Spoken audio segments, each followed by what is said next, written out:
निर्माण मोहांजित संग दोषा। जीवन में धीरे धीरे संयम बढ़ाते चले जाओगे तो बालक जैसे निर्दोष बनोगे। मान अपमान भूल जाओगे तो बालक जैसे निर्माण हो सकोगे। अब बालकांड के पीछे आता अयोध्या कांड, अवध कांड, अयोध्या कांड। जिसका मन बालक जैसा है उसका शरीर अयोध्या बनता है, अर्थात जहां युद्ध नहीं, कलह नहीं, वैर नहीं, वह अयोध्या है। वहीं पर श्री राम अवतार धारण करने आते हैं। जब कैकेयी के मन में विषमता या स्वार्थ जगता है तब श्री राम अयोध्या छोड़ जाते हैं। कथा सुनते हो तो आज से ऐसा निश्चय करो कि इस जगत में मेरा कोई शत्रु नहीं, मेरा किसी से कुछ भी बिगाड़ा नहीं, किसी ने कुछ नहीं बिगाड़ा। तब श्री राम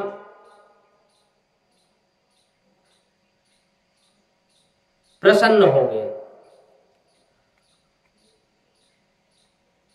मन में विचार करो, किसी ने नहीं बिगाड़ा, मेरे पाप के कारण किसी ने मुझे दुख दिया नहीं, मेरा दुख का कारण मेरा पाप है। भूतेषु बद्धवैरेण न मनुष्यः शान्तिमृच्छति। जगत में एक जीव में भी कुभाव रखोगे तो तन मन दोनों बिगड़ेंगे। तन मन दोनों बिगड़ेंगे। सबको किए हुए कर्मों का फल भोगना पड़ता है,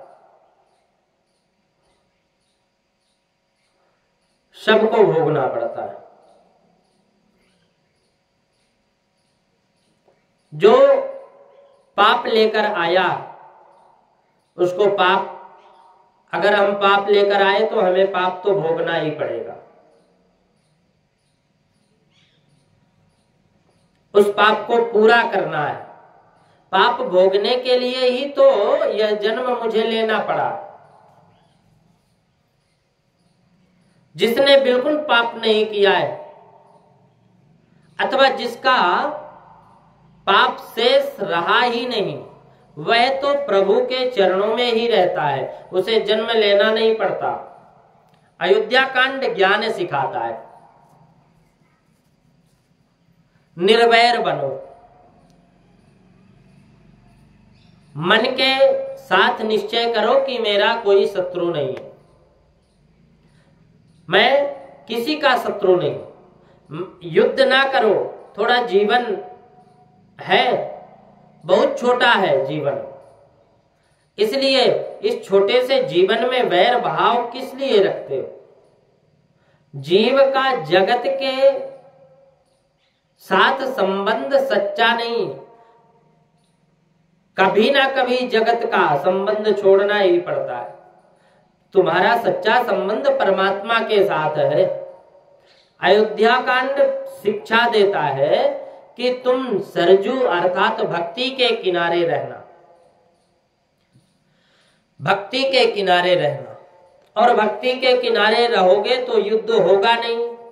जो भक्ति के किनारे रहता है वो निर्वैर बनता है। आज तक तो आप सब भक्ति के किनारे ही हो, परंतु आने वाले कल में कहां रहोगे यह भगवान जाने। कथा की भले ही पूर्णाहुति हो जाए परंतु भक्ति की पूर्णाहुति ना करो। कितने ही लोग ऐसे होते हैं कि जब कथा होती है तब तक खूब भक्ति करते हैं, एक बार भोजन करते हैं, उपवास करते हैं, मौन व्रत करते हैं, ब्रह्मचर्य का पालन करते हैं, किसी की निंदा नहीं करते, परंतु जहां कथा की समाप्ति हुई, बीत गई बात, भक्ति की समाप्ति ना करो। सदैव भक्ति के किनारे रहो और भक्ति को व्यसन बनाओ। संतों की आंख को, इंद्रियों को और इनके चित्त को भक्ति का भारी व्यसन होता है। यह एक क्षण की भी प्रभु के नाम स्मरण बिना नहीं रहते। संत महात्मा लोग एक मिनट भी, सच्चे संत तो कभी राम नाम छोड़ते नहीं, हर दम श्वास श्वास में भगवान के नाम का स्मरण करते हैं।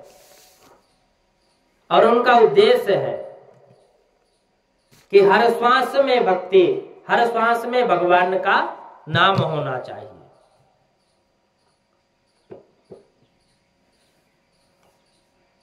साधारण मनुष्य को भक्ति का व्यसन होता नहीं, अन्य व्यसन होते हैं। और यह घंटे 2 घंटे ठाकुर जी के पास बैठते हैं, पीछे ठाकुर जी को लेटा देते हैं, कहते हैं अरे कुंभकर्ण का बाप नहीं हूं। भगवान कहते हैं कि मैं कुंभकर्ण का बाप नहीं हूं। जो 22 घंटे सोऊं, जो भक्ति की समाप्ति करता है वह भक्ति का रहस्य जानता ही नहीं। भक्ति तो जीवन की अंतिम श्वास तक करनी चाहिए। मन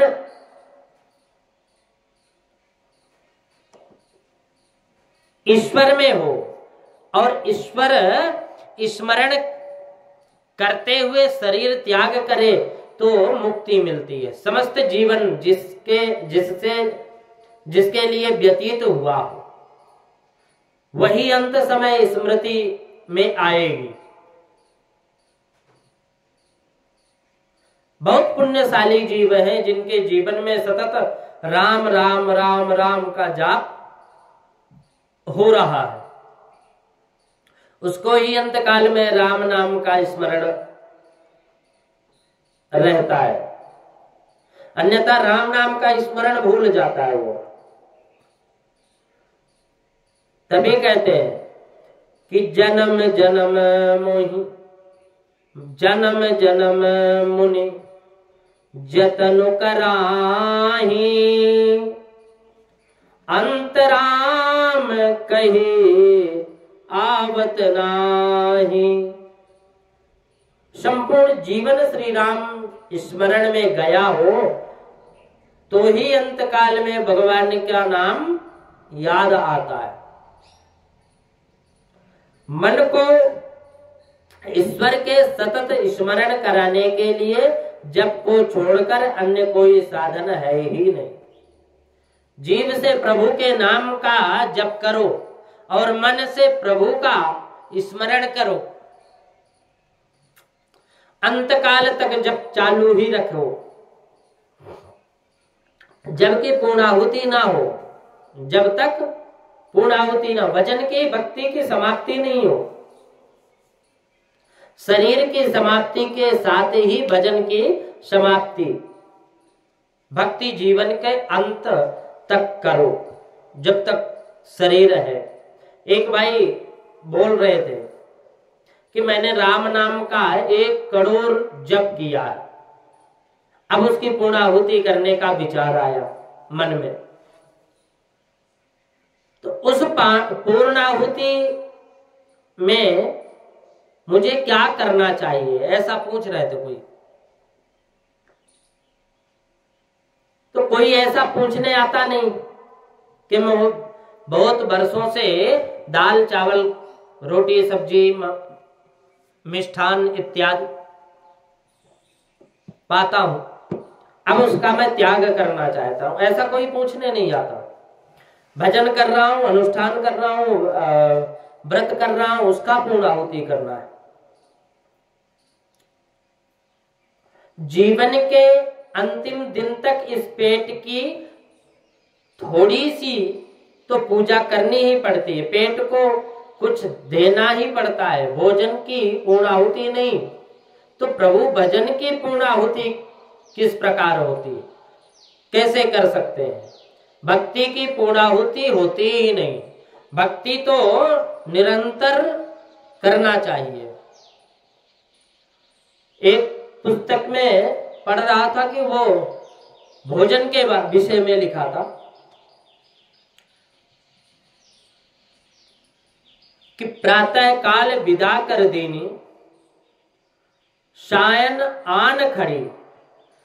भोजन करते हैं, प्रातः काल विदा कर देनी, सायं आन खड़े। कहत कबीर सुनो भई साधु, मौत से भूख बढ़ी। ऐसा कुछ था उसमें पुस्तक में। तो जब हमें भूख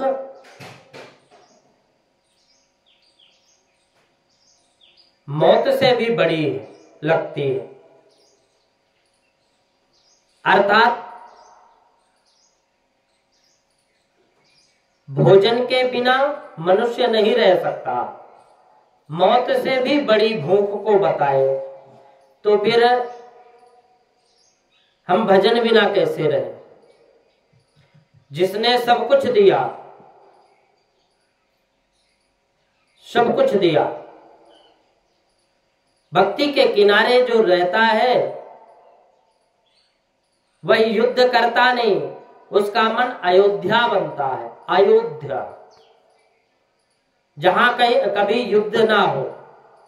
भक्ति अर्थात प्रेम, अयोध्या कांड का प्रेम का दान करता है। भाई भाई के बीच में प्रेम, माता पुत्र, पिता पुत्र के बीच में प्रेम, पति पत्नी के बीच में प्रेम, राजा प्रजा का प्रेम। अयोध्या का पाठ जो करता है उसका घर अयोध्या बनता है। जिस घर में दो भाइयों का झगड़ा होता हो उस घर में अयोध्या कांड का पाठ नित्य करना चाहिए, कभी उसके घर में फिर विवाद नहीं होगा। इस कलयुग में दो सगे भाई भी एक घर में साथ रह सकते नहीं, विवाह हुआ कि अलग अलग हो जाते हैं और बात भी चलने लगती है। विवाह होते ही संयुक्त कुटुंब की अपनी प्रथा अब भुलाई जा रही है।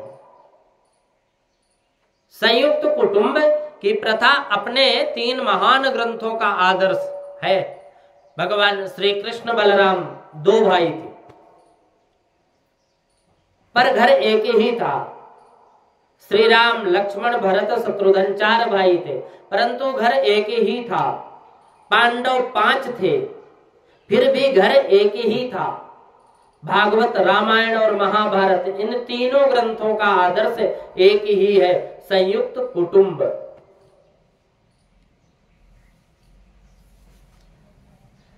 सब भाई आपस में मन में उदार रखें, आंख में प्रेम रखें, तो झगड़ा कभी होगा ही नहीं। जिस घर में झगड़ा नहीं अपितु प्रेम होता है वह घर घर नहीं रहता, वो तीर्थ स्थान बन जाता है। अयोध्या बनेगा, राम जी वहां निवास करेंगे। तीर्थ में रहो यह ठीक है, परंतु तुम अपने शरीर को और घर को तीर्थ जैसा पवित्र बनाओ तो उत्तम है। अयोध्या कांड का जिस घर में पाठ होता है वह घर अयोध्या जैसा बनता है। घर में भाई लोग अयोध्या कांड का पाठ करें तो झगड़ा होता ही नहीं। फिर अयोध्या कांड की यह फलश्रुति है कि अयोध्या कांड का जहां पाठ होता है वहां युद्ध नहीं होता, वहां कलह नहीं होता, वहां उस घर में हनुमान जी के पास दीपक जलाकर हनुमान जी को रामायण सुनाओ। ग्रंथ में लिखा है कि महाराज स्वधाम पधारे। उस समय हनुमान जी साथ गए नहीं, हनुमान जी यहीं रह गए। तुम अयोध्या वन गए होंगे, अयोध्या गए होंगे तो अयोध्या धाम में सरजू गंगा के अनेक घाट हैं। सरजू घाट का प्रवाह अति विशाल है। वहां एक घाट का नाम है गुप्त घाट। अयोध्या के साधु संत ऐसा कहते हैं कि श्री राम जी यहाँ पधारे हैं और यहीं से गुप्त हुए, स्वधाम पधारे हैं। अयोध्या की प्रजा को भी प्रभु ने मुक्ति दी, राम जी ने हनुमान जी से कहा तुम चलो, परंतु हनुमान जी ने मना ही की कि मुझे महाराज अभी नहीं जाना, भगवान अभी मैं नहीं जाऊंगा। जब तक श्री राम नाम जगत में है, श्री राम नाम का कथा इस जगत में है, तब तक मैं जगत में रहूंगा, मुझे बैकुंठ भी आना नहीं है। श्री राम नाम और श्री राम कथा में मुझे बहुत आनंद मिलता है, इसलिए हम अभी यहीं रहेंगे। तो हनुमान जी श्री राम कथा सुनने के लिए हनुमान जी यहीं पर पृथ्वी पर रह रहे हैं, बैकुंठ गए ही नहीं। हनुमान जी महाराज अमर है, सप्त चिरंजीवियों में हनुमान जी की गिनती आती है। अश्वस्थामा बलिर्व्यासो हनुमानश्च विभीषणः, अश्वस्थामा बलिर्व्यासो हनुमानश्च विभीषणः, कृपः परशुरामश्च सप्तैते चिरजीविनः। ये 7 गुप्त चिरंजीव में हनुमान जी की गिनती आती है।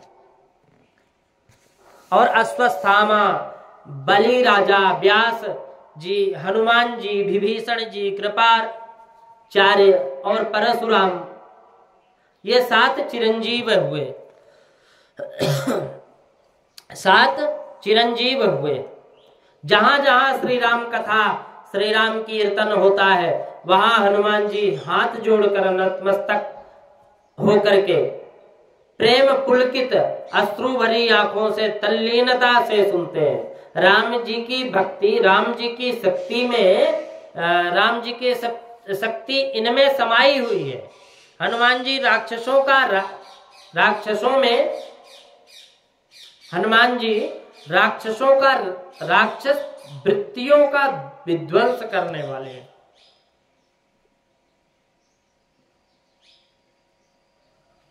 और जहां जहां भगवान हनुमान जी की कथा होती है, यत्र यत्र रघुनाथ कीर्तनम तत्र तत्र कृपमस्तकांजलिम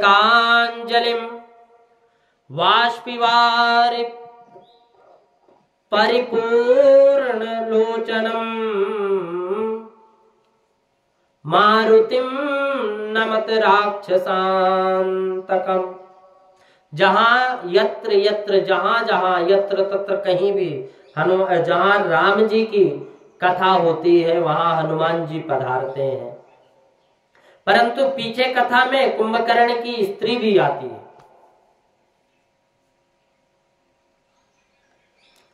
कुंभकर्ण की स्त्री आती है।